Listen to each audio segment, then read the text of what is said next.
Think so? Are we sound good? Okay, good. Hi, good morning, everybody. Welcome to Don Mountain. My name is Jason Cox. I'm one of the students here that is involved in the rotation for meditation here on Sundays.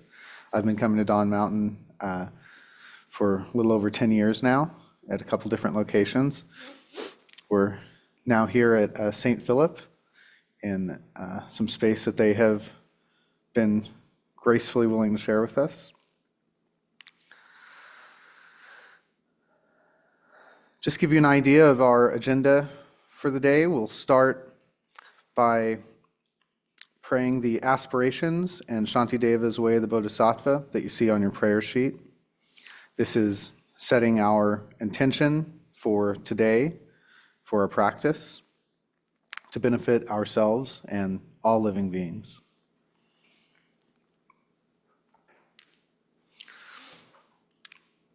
We'll also, hey, good morning, everybody. Welcome. After we set our aspiration, we're going to be doing two meditation practices today. The first is very common in all Buddhist traditions. We'll be focusing on our breath. We'll be experiencing what it's like to breathe. We'll try to abandon some misconceptions about it. And in practicing this, in focusing on our breathing, we give our chance of mind to put aside the chatter that characterizes most of our day-to-day. And when we set aside some of the chatter, then the mind can be a little quiet, a little still, focused. And when it's in that state, it can be relaxed, and we can rest in that space. The other practice we'll do today is a chant. We'll sound the syllable hung twice in one breath. We'll all do this at our own pace. Something like hung, hung. And when we do this, you'll want to experience the totality of that chanting, what it's like to hear it, what it's like to feel it as it vibrates, all the senses you really want to have come together for that practice. The chanting was taught to us by our teacher in Tibet, Adzom Pelo Rinpoche. He has a connection with our resident teachers here, Ann and Harvey, who you guys are probably familiar with. Okay. And we'll close with prayers from our for dedicating the merit and for the sharing the merit for the practice that we do today, and that'll be dedicated to all living beings and especially to those names in the book. And Shane in the back has the book. He'll pass it around. You guys are free to add names. So with that being said, let's take some time to settle in our seat and get ready for the aspiration prayers here. They'll come up on screen.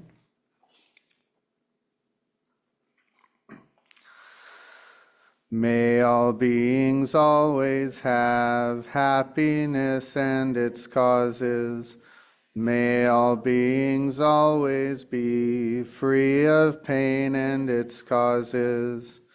May all beings always be pain-free and live happily.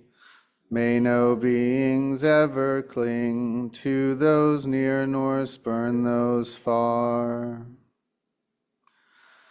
For as long as space abides, as long as the world remains, just so long may I be there, resolving all beings' pain.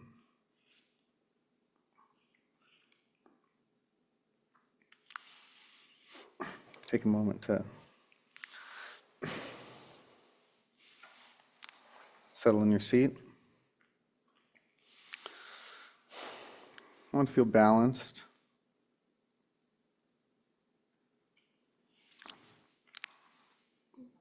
posture. You want to keep your back straight but not stiff. You really want to relax your shoulders, your neck,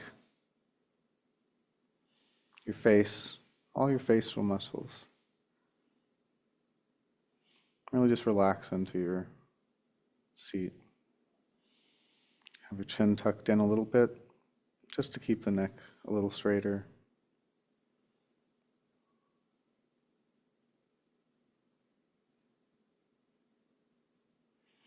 Feel your contact with your chair or cushion. Feel support coming to you from your seat, from the earth itself.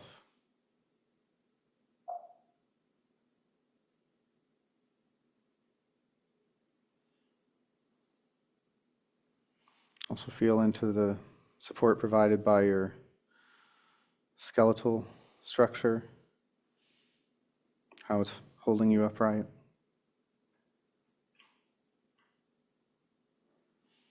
Especially our spine.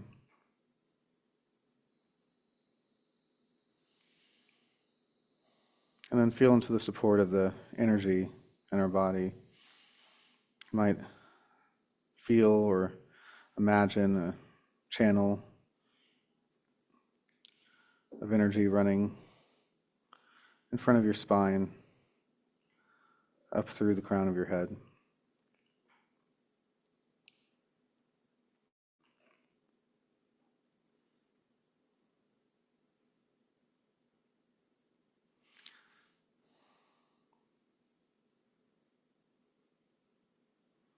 And relax now. Turn your attention to your breath at one spot, maybe at your nostrils or in your chest. Just feel what it's like, what breathing is like in that space.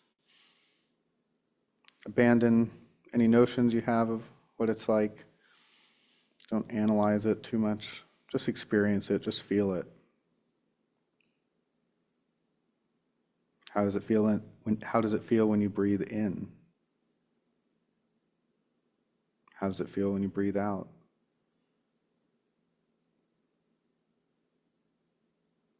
What about that transition between breathing in and breathing out?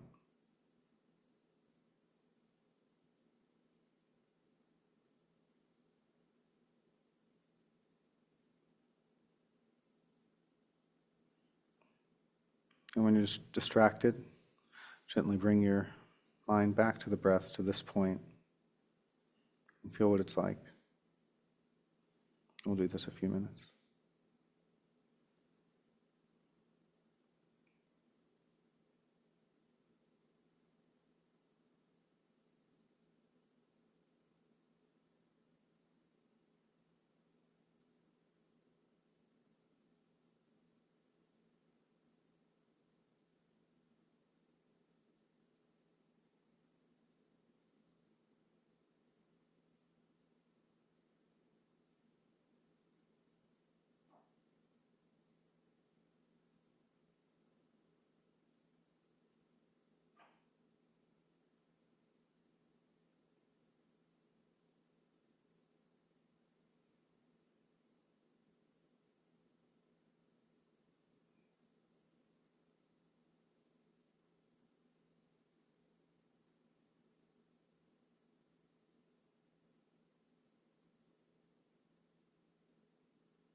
Focusing again on the breath.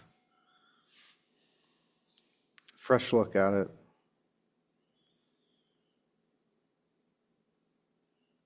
Does it feel hurried? Fast, slow? How does it change over the time we're sitting here? Again, to see how it feels.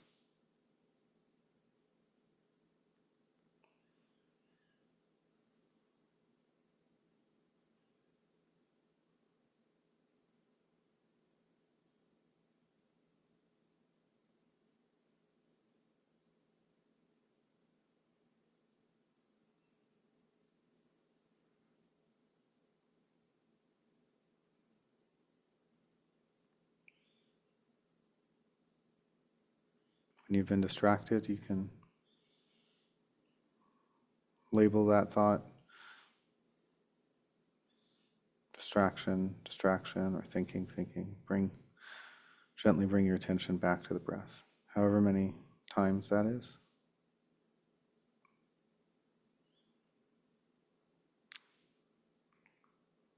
What's it like? How does it feel?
Relax again.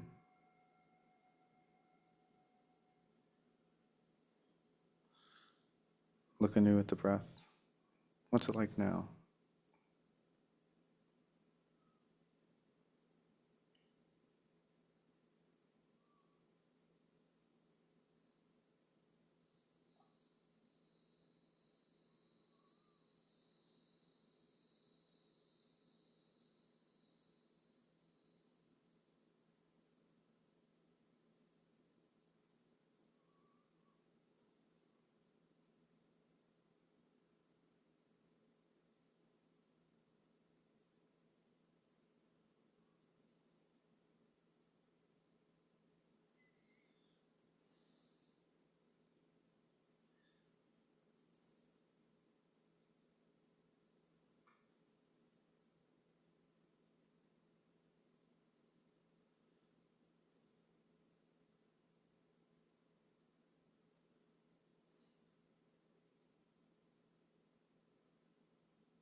you want to stretch.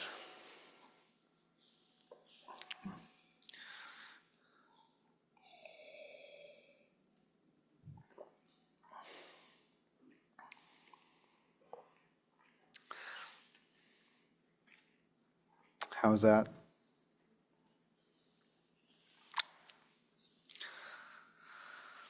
Okay, we've come to the section where we will read a chapter out of Pema Chodron's book called Comfortable with Uncertainty.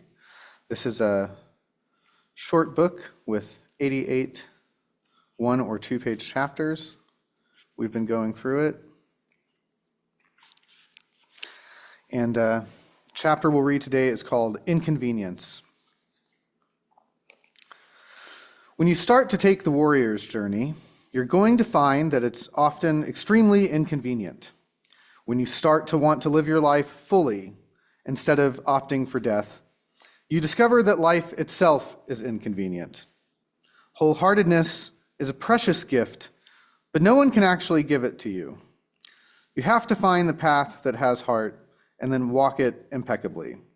In doing that, you again and again encounter the inconvenience of your own uptightness, your own headaches, your own falling flat on your face. But in wholeheartedly practicing and wholeheartedly following the path, this inconvenience is not an obstacle. It's simply a certain texture of life, a certain energy of life. Not only that, sometimes when you just get flying and it all feels so good, and you think, this is it, this is the path that has heart, you suddenly fall flat on your face. Everybody's looking at you, and you say to yourself, what happened to that path that had heart? This feels like the path full of mud in my face. Since you're wholeheartedly committed to the warrior's journey, it pricks you, it pokes you. It's like someone laughing in your ear, challenging you to figure out what to do when you don't know what to do. It humbles you, it opens your heart.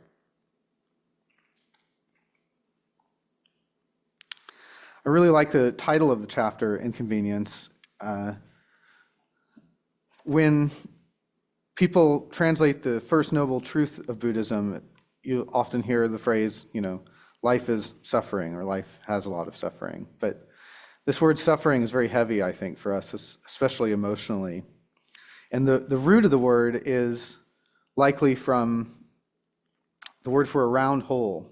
When you make a wheel, you've got to put a hole in the middle of it for the axle that's going to come through. So dukkha is a bad hole, a hole that's not quite round.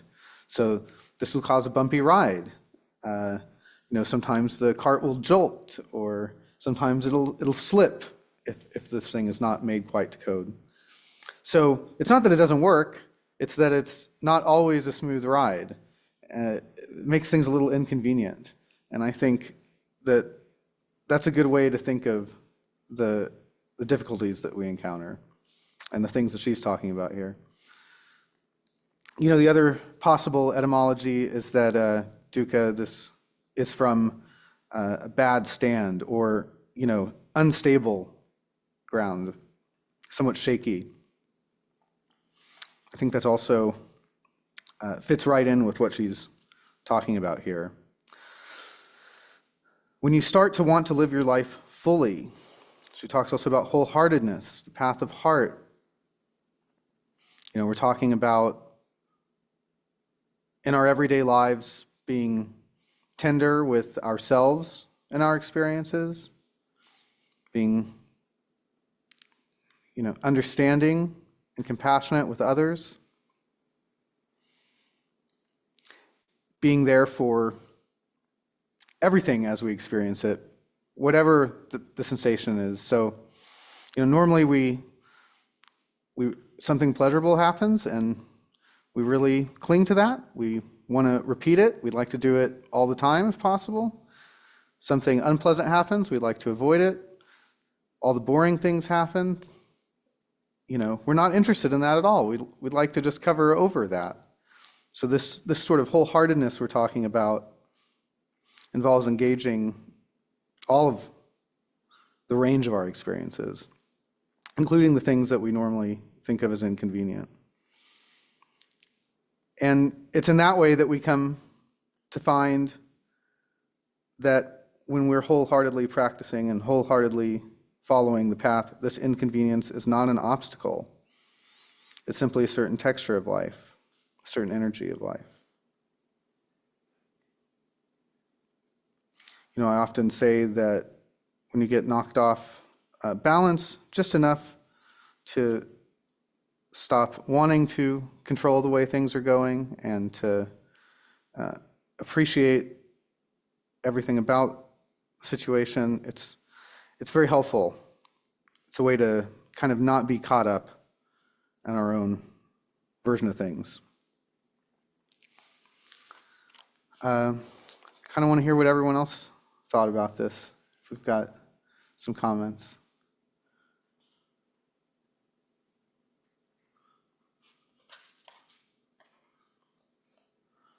So, here we go. Sarah's got it.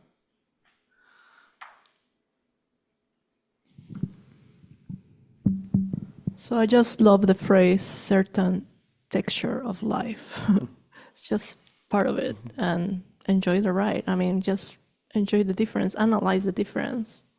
So I just told you that during the hurricane, I had some inconvenience. Yeah. And it took me a while to understand that it was a texture of life. I was feeling like I was the only one who had a problem in my house. But then I realized, no, it's the whole city. So it was interesting to analyze that texture of life. Yeah. I second the sentiment there. The idea of the things we go through as being like obstacles, usually like something you have to kind of jump over or force your way through, or fight against, right? That I think kind of almost takes away from the fact that we don't have the control we think we do. We should just experience all the things. And so I'd never heard of this concept or this idea until today, and I'm really thinking hard on this, the idea that it is a texture of life. These things are all things that everyone goes through at one point or another in different forms. And so the point is just to, I guess, embrace the unpleasant things and live them. Yeah, I like that a lot. That's great. That's great. I'd like to add something really quick. I have arthritis in both of my knees. It's something that I've had for many years already. And whenever I'm really paying attention to sitting down and noticing that texture, sometimes maybe something will happen in the weather, maybe I shift a little, and I'll feel that, for the lack of a better term, it feels like I'm sitting on maybe a bag of sand sometimes. There's a couple of rocks on there. I don't know where exactly they are. But that kind of texture is a little bit involved in everything I do, bending to pick something up, or even just sitting down to meditate. It can be a little extra, and sometimes I have to be okay with that texture because it's not gonna go away. There's no cure for this, but at the same time, it is a part of my life. And although it is an inconvenience, I still can sit like this. I can still get up and down from the floor.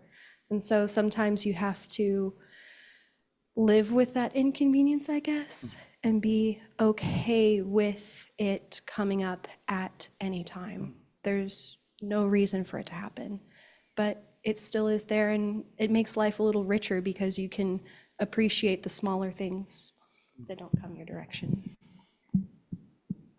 That's lovely. I think the other thing that we'll find with inconveniences is how they change all the time. 1 minute it feels like that, and then a minute later it doesn't at all. I'm thinking especially about mosquito bites. When it's itching, it just is driving you wild, and then next thing you know, like 2 minutes later, you don't even notice it anymore. You get distracted by something, or you leave it alone long enough. So that same experience, or that same phenomenon, arises as different experiences.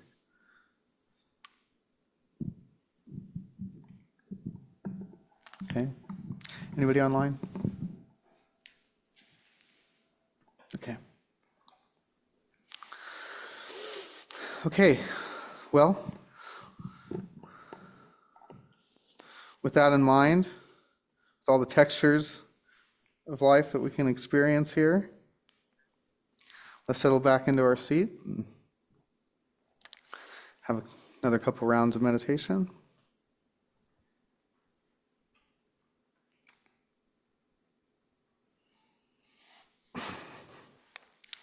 Be comfortable and relaxed.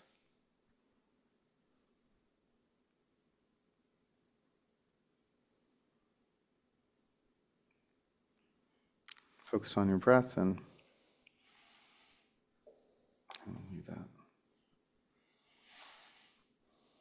Just bring your mind back when it wanders.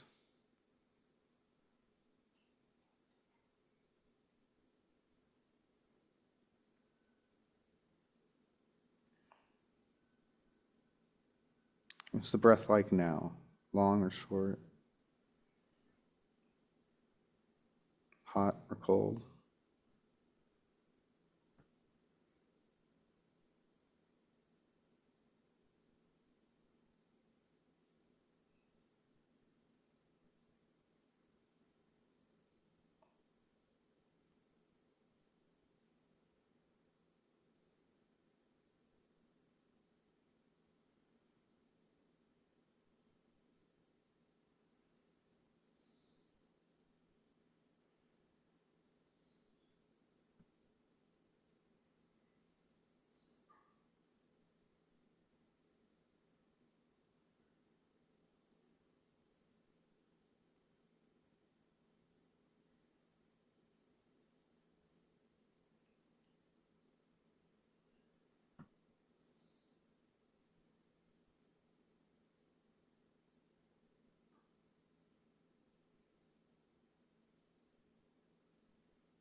Back to the breath. Once more. Anew. What's it like now?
How was that? Okay. Okay, do we have any announcements we want to go through? Let's do it.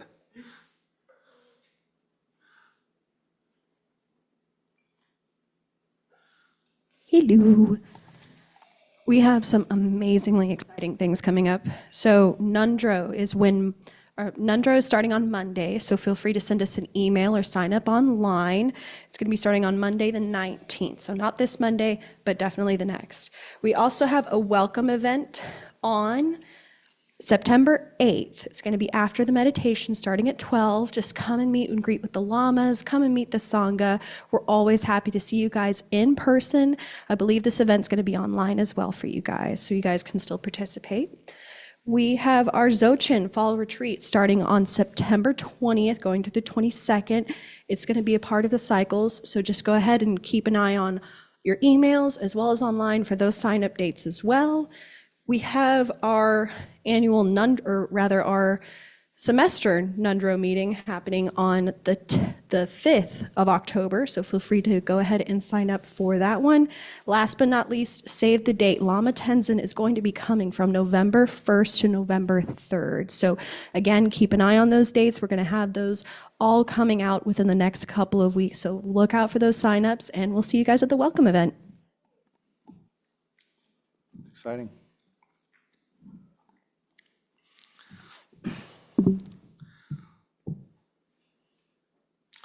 All right, let's dedicate merit then.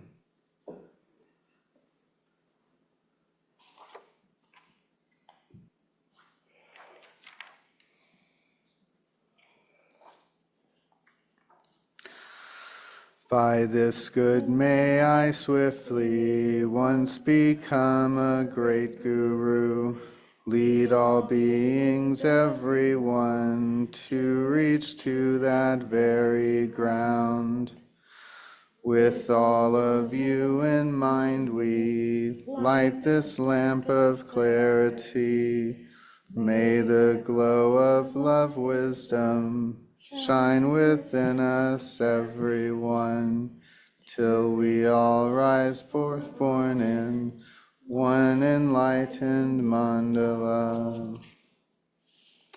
And today we dedicate the merit for our practice to all beings, and especially to Camachos, Jose, Beata, Gina, Andrew, Louis, Ben, Jojo, Evelyn in the Bardo, Rick in the Bardo, Bishop, Dee, Bobby, Melissa, Robert, Margaret, Sybil, Fraser, Ashley, Cara, Big Pat, Seth, Reese, Shirley, Kim in the Bardo, Julia, Joyce, Chris and Michael, all victims of war, world peace, Spike.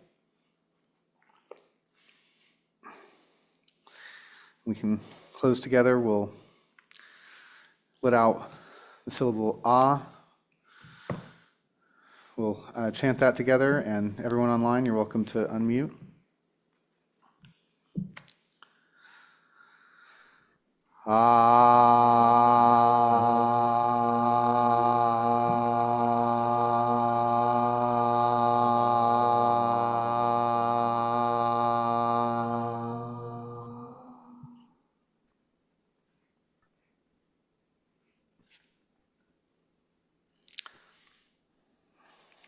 Thank you, everybody.